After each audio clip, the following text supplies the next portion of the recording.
Okay, Tov. Today's daf is daf Lamed Ches, and we got up to Omer of Acha Bar Ada, which is line number 3. So Rav Acha Bar Ada got to Bovel from Eretz Yisrael, and he testified about a certain series of psukim, or at least one pasuk, that should be broken up into 3 parts. And this is what he testified when he came from Eretz Yisrael to Bovel. Paskin lahadein psuka leplasa psukim. We should take a single pasuk and divide it into 3 parts. And this is in Shmos Yutes pasuk text. I have here a chumash, and we'll open up to the pasuk. It says here the following: Vayomer Hashem el Moshe, Hinei anochi ba elecha bi'av ha'anan, v'avur yishma ha'am b'dabri imach, v'gam b'cha yaminu l'olam. Vayaged Moshe es divrei ha'am el Hashem. Now there are 2 ways of reading this. If you read it as one flow, then what could be understood mistakenly, but could be misunderstood, as if to say that Hashem is saying to Moshe that I'm coming to you ba'av hanan, I'm revealing myself, I'm communicating with you, ba'avur yishma ha'om b'dabri imach, in order that the people should hear that I speak to you. But that doesn't really make much sense. So therefore, what we're going to do is we're going to put an interruption, an end here with Hinei anochi ba elecha. So Hashem says to Moshe, almost as an introduction, I will appear to you. And then you read the next part as a separate part that's going milara, meaning it's attached to the Hemshech HaPasuk, and you read it, Avur Yishma Ha'am B'Dabri Imach V'Gam B'Cha Yaminu L'Olam. That opens up a whole new idea, a separate unit, an independent unit, that it's very important for the people of Israel to hear how I speak to you, because that will lead to and culminate in Emuno Li'olam Gam B'Cha Yaminu L'Olam. When they perceive that I, the Ribono Shel Olam, are talking directly to you, Moshe Rabbeinu, they will have an endless belief in you. Amar Rav Chama Barab Chanina Lo Hesher Moshe Elam Sultan Shaluchos. Moshe Rabbeinu became wealthy not because he was teaching Torah, because as we saw yesterday on Daf Lamed Zayin, that Moshe Rabbeinu did not receive any payment, any compensation for transmitting the Torah to Klal Yisrael. And that's why we derive from that the halacha that a person should teach Torah b'chinam. But rather, Moshe Rabbeinu became wealthy from the psoles of the very expensive material out of which the luchos were made. And that's called snapirinun. And the Medrash goes on into detail about the value of that particular chomer, that material. Shenemar, how do we derive this? Psol lecha, the emphasis on the word lecha.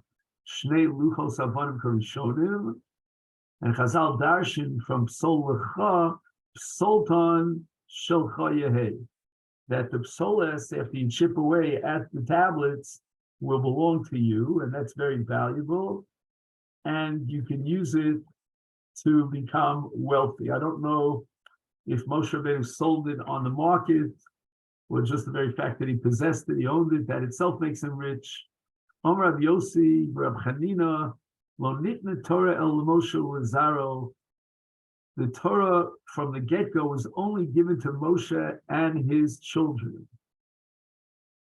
And this is going to be the Ayin Tova, or the Tovas Ayin of Moshe Rabbeinu, Shenema, Sov Lecha. And then it says, Psol Lecha. And that sets up a hekesh between the Ksiva and the Psila.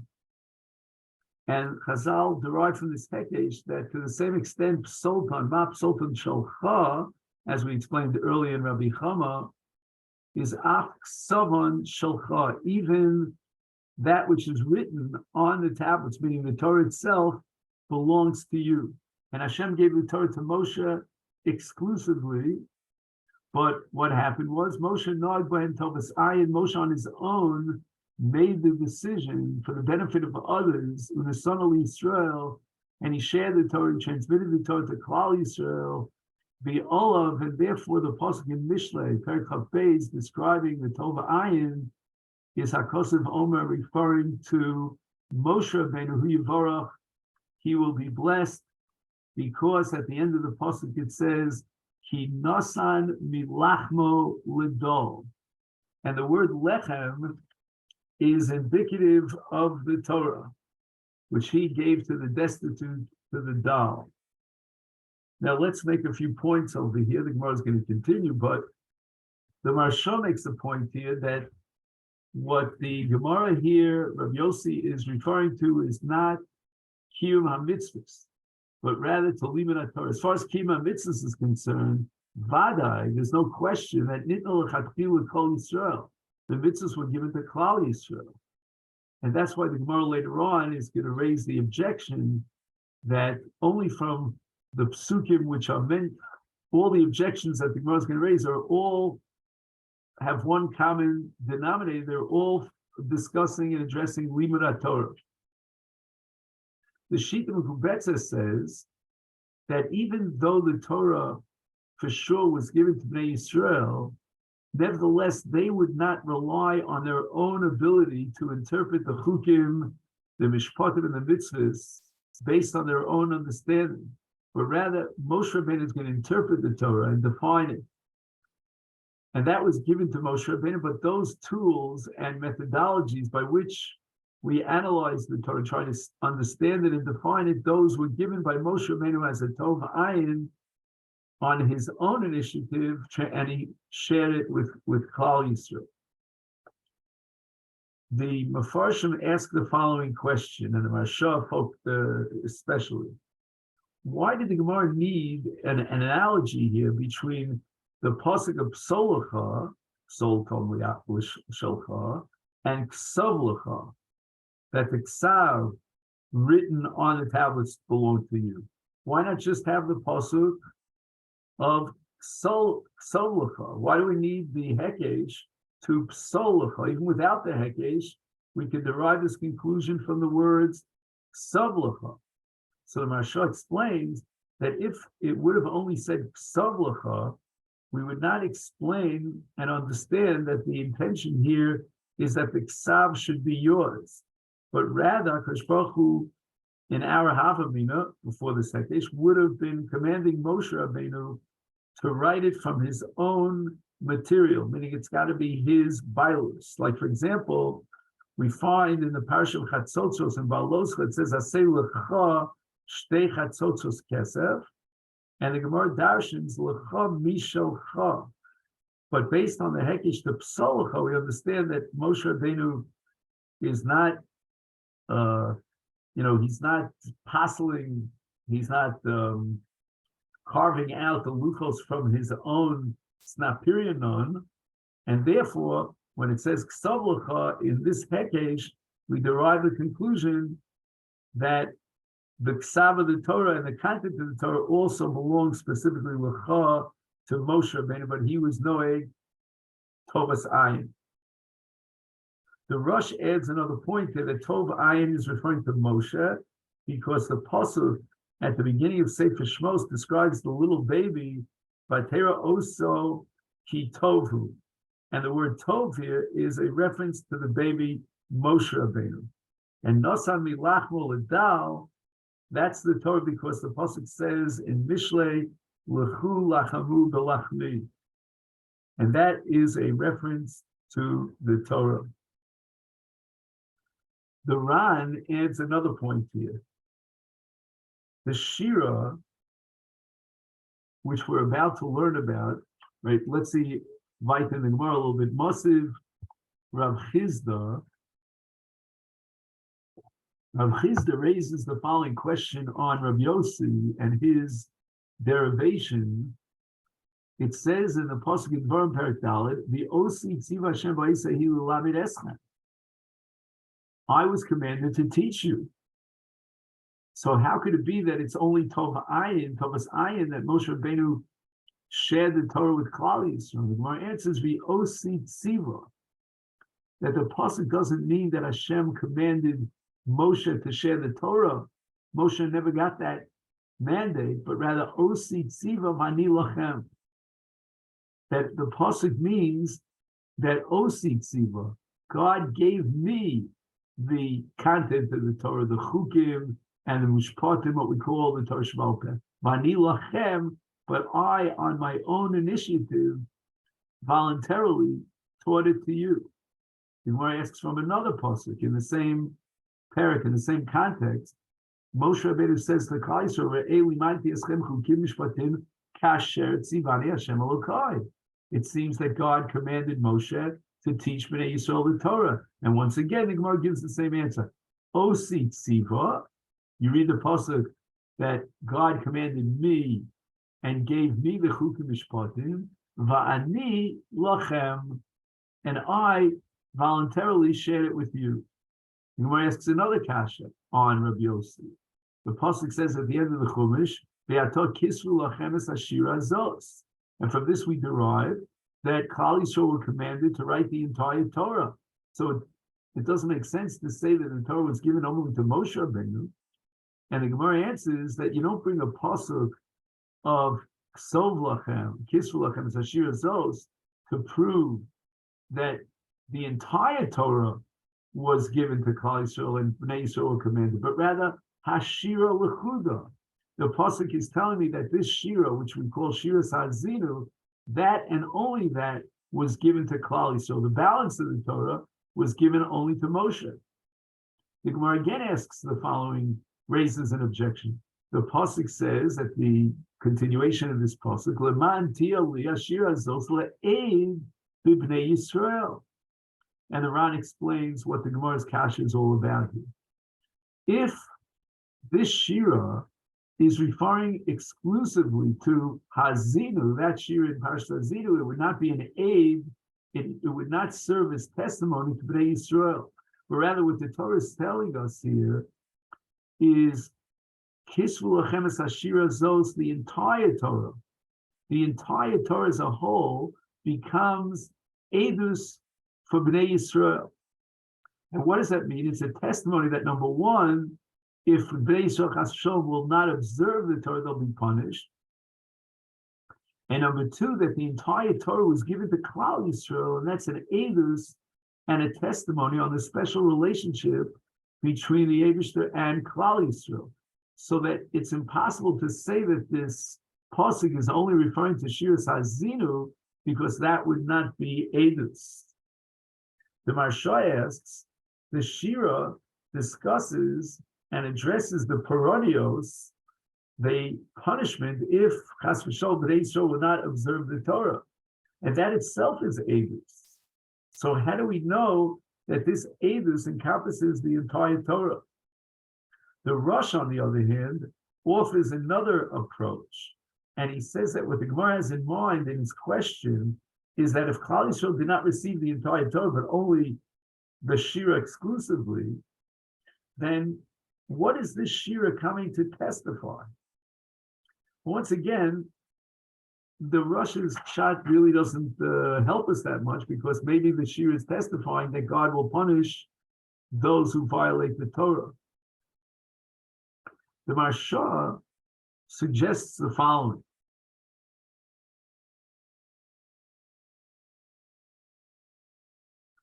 Shalonitan liyisrael limud Torah elarakiu mitzvah Torah. The position of Rabbi Yossi is to distinguish between the study of Torah and the fulfillment of the Torah. And Klal Yisrael were given lechatchila from the get-go only the kiyum mitzvahs, but not limud Torah. On that, the Gemara raises the following objection: if this shira is only given as edus, that Klal Yisrael were commanded to write the Torah and to study the Torah, then we should have a kal vachomer that the entire Torah, not just the Shira, comes under the chiyuv of Klal Yisrael, and even to study the Torah. So in other words, Kisvu Chemetz Hashira Azos is referring not only to writing the Torah, but also to studying the Torah. And now what are you going to argue? You're going to say that they were only commanded to study that part of the Torah? Certainly the entire Torah, which is a corpus of mitzvos and obligations and chiyuvim, certainly they would have to study the entire Torah. So now the Gemara reinterprets Rabbi Yossi. What did Rabbi Yossi have in mind when he said Lo nitna Torah lo Moshe Lazaro? Ella, what he had in mind was pilpula bi'alma, that the charifus, the pilpul, the conceptual analysis of the Torah, that part of Limud Torah, was not given lechatchila from the get-go, other than to Moshe Bilvad, and that's where Moshe Rabbeinu was the Tova Ayin and decided to be Moser, the pilpul Kol Yisrael. Now here we have to make a distinction between two parts of Torah.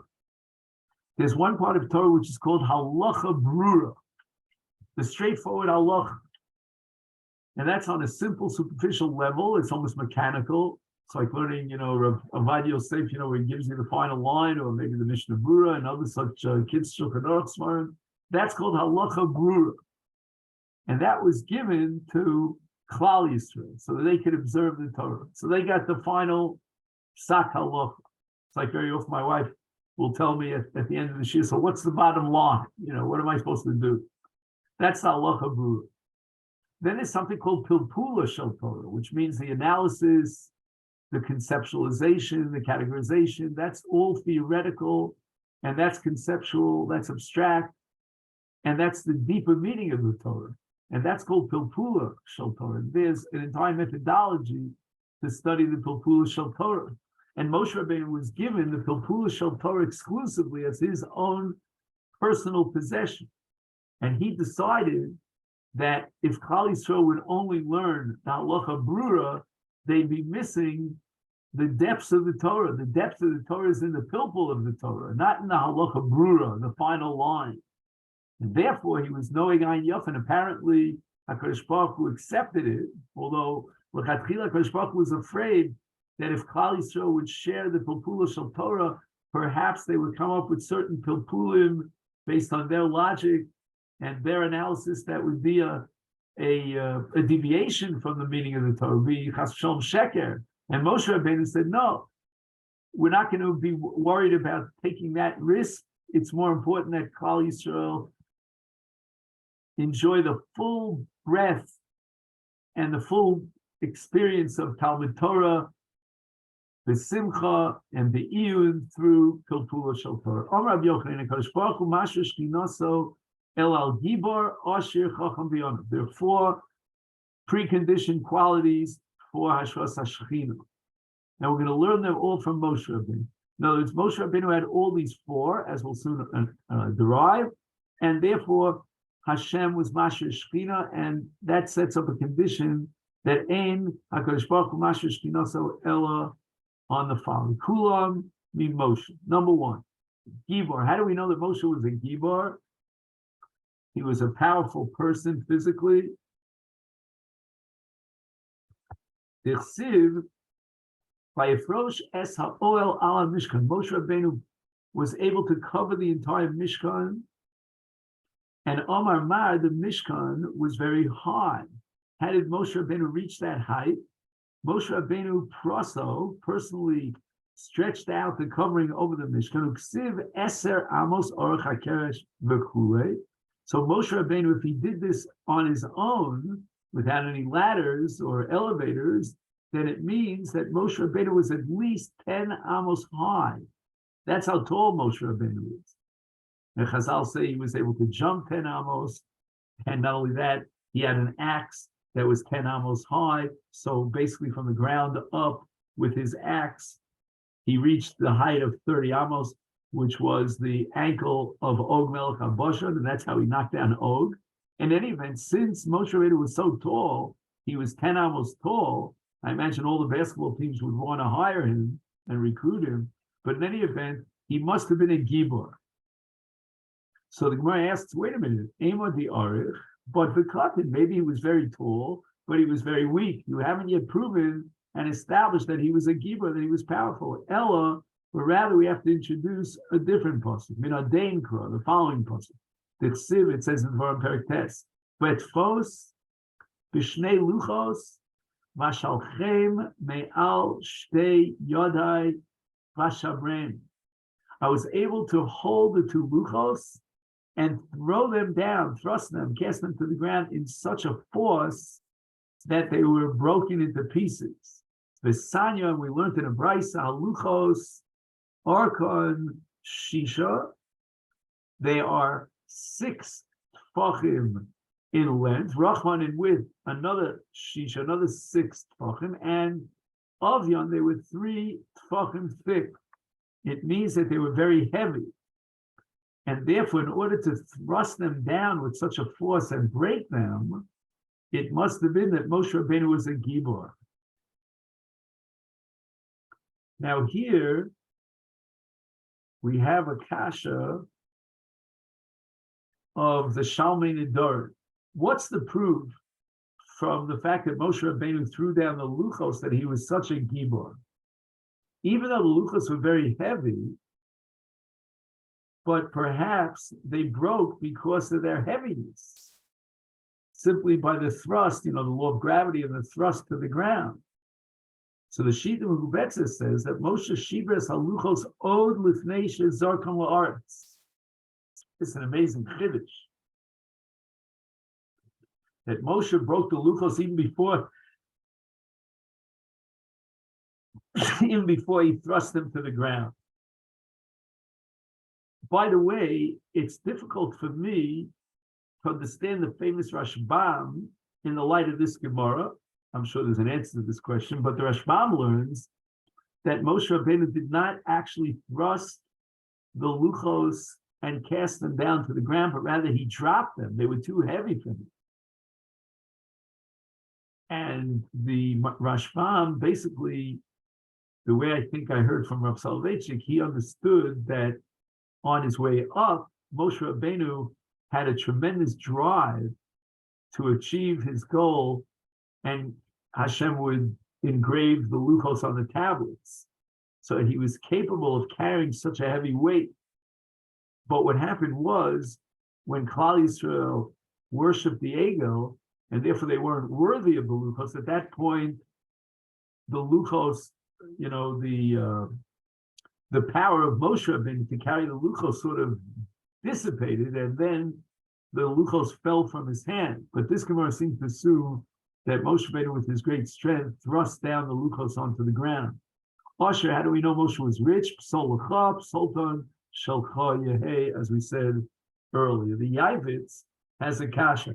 How can we derive from here that HaKadosh Baruch Hu is only Masher Shechina on an Asher? Hare, Hashem Hishra Shchinos al Moshe Rabbeinu Kodem Silas Luchos Hashnios. This is way before Moshe Rabbeinu got the second luchos. At the snare, Hashem was Masher Shechina on Moshe Rabbeinu. And the Yavitz answers, that's Rav Yaakov Ebner, that Ikar Ashir is kind of a das. And it means that Moshe Rabbeinu, from his very youth, and certainly at the point that he reached the snare, was already an Ashir B'das. How do we know that Moshe was a Chacham? Rabbi Shmuel Diamid Shavayach Hamishim Shari Bina Nivru Ba'olam B'kulam Nitnu L'Moshe Chaser Achas. Moshe Rabbeinu achieved 49 out of the 50 gates of Bina, of insight. Shenemar Vatchasreu Ma'at Melokim, pasuk until Perches, and we assume that this pasuk refers to Moshe Rabbeinu. He's just Ma'at. He was just lacking in that last shar. What was this last shar? Says the Ran. That last shar was Yedias Hashem Yisborach al Amitaso.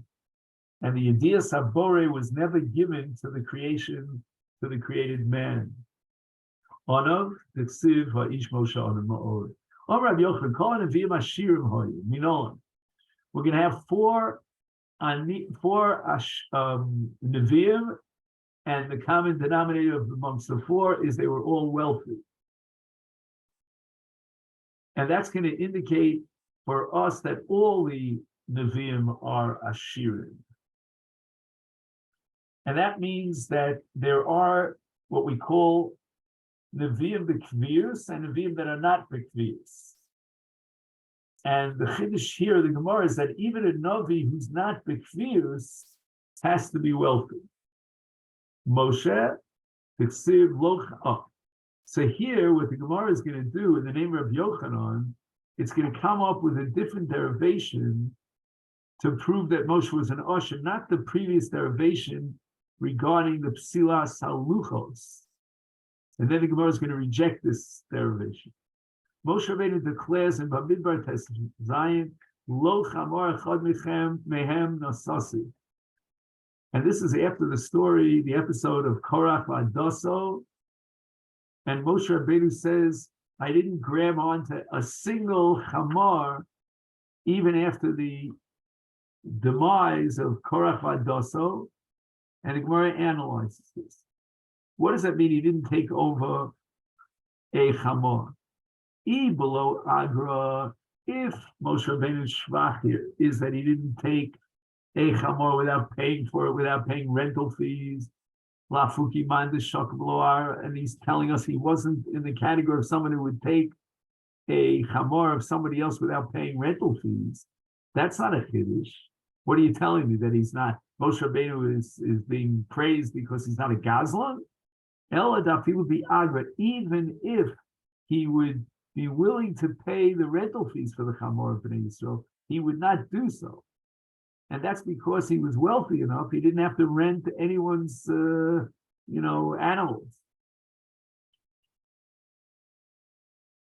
So the Gemara rejects this.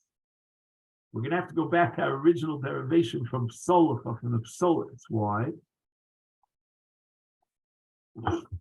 Dilma, Mishum Dioniahavi. You know why he didn't pay rentals? Maybe because he was a poor person. He couldn't afford the rental. Ella, but let's go back to the original derivation. Psolach, Sultan, Yeheshalcha. Shmuel.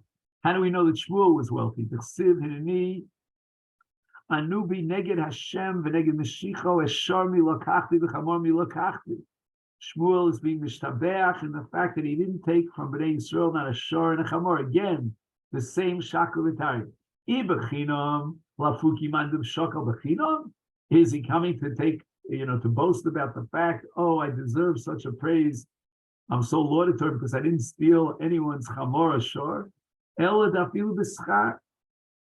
He didn't even have to rent a person's shor or chamor because he was independently wealthy. So the Gemara asks, Dilma Ani Habi. Maybe he was so poor that he couldn't afford the rental. Ella, but rather, what's the proof that Shmuel was rich? Mehacha, from a different pasuk. It says, Uchuvaso haramasa kisham beso. He returned to Ramah because that's where his house was. L'chora, if that's the pshat, then the Torah is really being very superfluous here. Omar Rava sheds a light here that when it says kisam beso, it's not referring to the beginning of the pasuk uchuvaso ramasa, that he returned to his house in Ramah, but rather that pasuk is going on Miliel, on the pasuk that came earlier, which states, "V'holach midei shana v'shana v'sava beis el v'hagigol v'mitzvah v'shafat es Yisrael es kol ha'makomos ha'elu." It means that even when Shmuel made the rounds in order to judge the people of Israel, b'kol makom shaholach beiso imo, and that's what the pasuk means. Kisam beiso. He carried his kalim wherever he went, and why? Because he didn't want to benefit from others. He wanted to be totally independent. And we see that he must have been wealthy if he had the ability to take with him his kli tashmisho and not have to benefit from anyone else.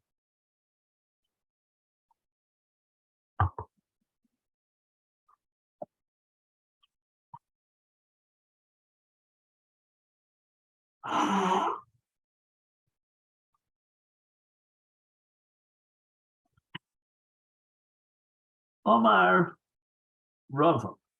Gadol mashenever b'Shmuel Yosef mishenever b'Moshe. There's a greater shvach here for Shmuel than that of the shvach of Moshe. The ilu b'Moshe Rabbeinu ksiv lo chamor echad mehem nasasi dafilu b'schar. Moshe Rabbeinu did not have to hire even one donkey. However, it would seem that although Moshe Rabbeinu on his own initiative would not rent someone's chamor, but if, let's say, a person would want to give Moshe Rabbeinu a chamor, and that was the initiative of one of the members of the Jewish community, then Moshe Rabbeinu might have decided to accept that offer and pay rental fee. But ilu gabi Shmuel afilu b'ratzon lo sachi. The tziva yomu lo ashak panu v'lo ratzasanu. And what does it mean, lo ratzasanu? Even if they would, on their own initiative, decide they wanted to rent out their chamor, Shmuel would not receive that. Because sometimes when a person, even on his own initiative, decides that he wants to give something to someone else and rent it out and so forth, it's only because of busha. And therefore Shmuel didn't want to get into a situation where he received someone's chamor because of boshes. Amos, how do we know that Amos was a wealthy person? The Siv, Vayan, Amos, Vayomer, Elamatzio, Lo Novi Anochi, Lo Ben Novi Anochi, Ki Voker, Anochi, Uboles, Shikmin. Shikmin, I think, are sycamore trees, if I'm not mistaken. So we interpret this pasuk based on the Metargim of Rav Yosef, the Targum of Rav Yosef. Arei More Geise Ana. I am an owner of flocks of sheep and cows. V'shikminli v'shefelta. And I also have these very expensive, very valuable sycamore trees in the lower areas of the ground. So we see he was wealthy. In Yonah, the Siv at the beginning of Yonah, when he goes down to the boat, it says, Vayitein schara Vayerid ba Amar Yochanan. What does it mean? Vayitein schara. It doesn't say Vayitein scharo. He paid the fees for himself, but rather schara. And what does that mean? Shenasan schara shel svina kula. He paid the entrance fees for everybody who went into the boat. He was so wealthy. Omar Romanos. To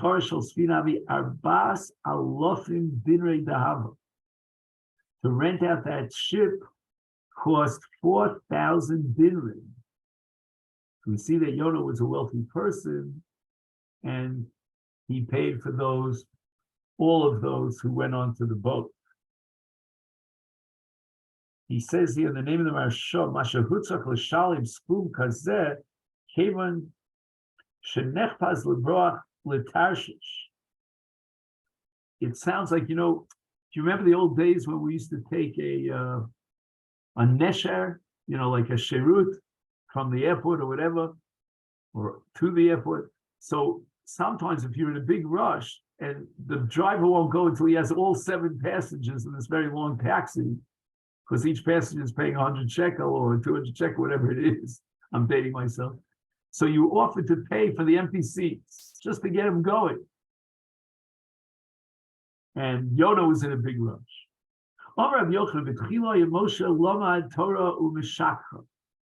Initially, Moshe Rabbeinu would study the Torah and he would forget the Torah. Why? Because it was a very short period of time. The Torah was being, so to speak, fed to him at a very fast pace. And he didn't have the time to mull over the Torah and allow it to penetrate. At the end, 40 days went by, and at the end, HaKadosh Baruch Hu gave him the Torah matana. Shenemar vayiten el Moshe kekaloso ledaber im ito. That at the end of the 40 days, when HaKadosh Baruch Hu completed the process of teaching Moshe Torah, it says, Vayitin, Nasan lo HaTorah b'matan. And this leads us to the Mishnah at the bottom of Daf Lamed Ches. The Mishnah is talking about a Madir and a Mudar and discussing what is the Madir allowed, permitted to do on behalf of the Mudar. V'zones ishto v'esbono. The Madir, on his own initiative, is permitted to support the wife of the Mudar. Even though the Mudar would have to spend that money to support his wife and his children, so the Madir is now being Mahana the Mudar by paying such a substantial, shall we call it a debt, that the Mudar has to shell out for the support of his wife. But nevertheless, this is still mutter. Why? Because what motivates and what's the intention of the Nesina here on the part of the Madir? It's not in order to pay up the chov of the Mudar, but rather it's the mitzvah of tzedakah. He sees the wife and the children that they're in need, and he wants to offer them tzedakah. That's not called mahanehu, and therefore it's mutter. The Mishnah continues, v'lo yozun es behemto. Here we have machlokas between the Tanakama and Rabbi Eliezer about what's called the behemoth meir. According to Tanakama, the Madir is not allowed to fatten up the animal of the Mudar, because then the Mudar is getting enough from the Madir, bein b'tmeir, bein b'torah, whether it's a kosher or a non-kosher animal. Why? Because when you feed an animal, its value on the market rises because the animal is mefutam, it's fatter. But Rabbi Eliezer over zones hatmeya and zones hatorah. According to Rabbi Eliezer, the Madir is permitted to fatten up the non-kosher animal of the Mudar, because that pitum is not going to lead to any hana, because what can he eat from this fat animal? And somehow, which is a pella, Rabbi Eliezer is oblivious to the argument of the Chachamim that on the market, because the Jew, the Mudar, is allowed to sell the animal to a guy, now the price has appreciated. Amru lo, the Chacham responded, Ma ben tmei l'Torah. Well, why are you saying that he's allowed to fatten up the non-kosher animal of the Mudar? It doesn't make sense. The shvach of the domin is a pure hana, and there's no mitzvah tzedakah to feed an animal, and certainly not to fatten an animal. Amalahus or Rabbi Eliezer makes the following distinction: that shahatahora nafshal hashamayim v'gufa shalo. In the case of tahora, when you shech the animal and its nefesh goes up to shamayim, however, the body of the animal, the physical carcass of the animal, is yours, and you're allowed to eat it.